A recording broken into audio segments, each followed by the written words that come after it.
সিলেট জেলা বিএনপির উপদেষ্টা ও আসন্ন জাতীয় সংসদ নির্বাচনে সিলেট ৪ আসনে বিএনপির মনোনয়ন প্রত্যাশী হেলাল উদ্দিন আহমেদ বলেছেন, রাষ্ট্র কাঠামো বিনির্মাণে ৩১ দফা বাস্তবায়নে কোনো বিকল্প নেই। জৈন্তাপুর থেকে সাইফুল ইসলাম বাবু পাঠানো তথ্য ভিডিওচিত্রে দেখুন বিস্তারিত। রবিবার ২৭ জুলাই জৈন্তাপুর উপজেলার ১ নং নিচপাট ইউনিয়ন ও ২ নং জৈন্তাপুর ইউনিয়ন বিএনপি আয়োজিত এক মত বিনিময় সভায় প্রধান অতিথির বক্তব্যে তিনি আরও বলেন, বাংলাদেশ নামক স্বাধীন সার্বভৌম ভূখণ্ডে রাষ্ট্র কাঠামো বিনির্মাণে বিএনপির ভারপ্রাপ্ত চেয়ারম্যান তারেক রহমান কর্তৃক জাতির সামনে উপস্থাপিত ৩১ দফা বাস্তবায়নে তৃণমূল নেতাকর্মীদের অগ্রণী ভূমিকা পালন করতে হবে।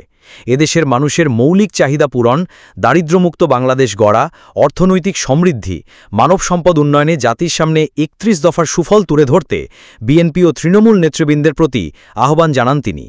সভায় নিচপাট ইউনিয়ন বিএনপি সভাপতি আব্দুস শুক্কুরের সভাপতিত্বে ও উপজেলা যুবদলের যুগ্ম আহ্বায়ক সাব্বির আহমেদের সঞ্চালনায় বিশেষ অতিথি হিসেবে আরও বক্তব্য রাখেন সিলেট জেলা উলামা দলের সাধারণ সম্পাদক কামাল উদ্দিন, উপজেলা বিএনপির সাধারণ সম্পাদক আব্দুল হাফিজ, সাংগঠনিক সম্পাদক ইন্তাজ আলী, সহভাগী আব্দুস শুক্কুর, বিএনপি নেতা তাহির আলী কলাই, সাবেক চেয়ারম্যান হাজি আলমগীর হোসেন, জৈন্তাপুর ইউনিয়ন বিএনপির সাধারণ সম্পাদক জালাল উদ্দিন মেম্বার, জেলা যুবদলের যুগ্ম সম্পাদক আবুল হাসিম সহ উপজেলা বিএনপির ও অঙ্গ সহযোগী সংগঠনের নেতৃবৃন্দেরা।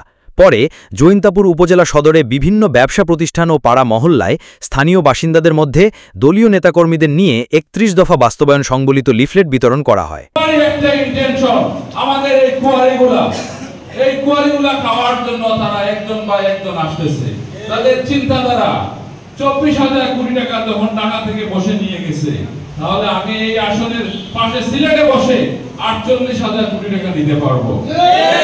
আমাদের সজাগ থাকতে হবে।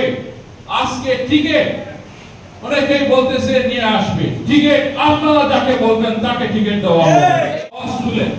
আজকে একটাই হচ্ছে আমাদের সুবর্ণ সুযোগ। ৩৫ বছর আমাদের যে অপশাসন করেছে সে আজকে ৩৫ বছর চলে গেছে। নতুন কোন অপশাসক যাতে আমাদের এখানে জায়গা না হয়।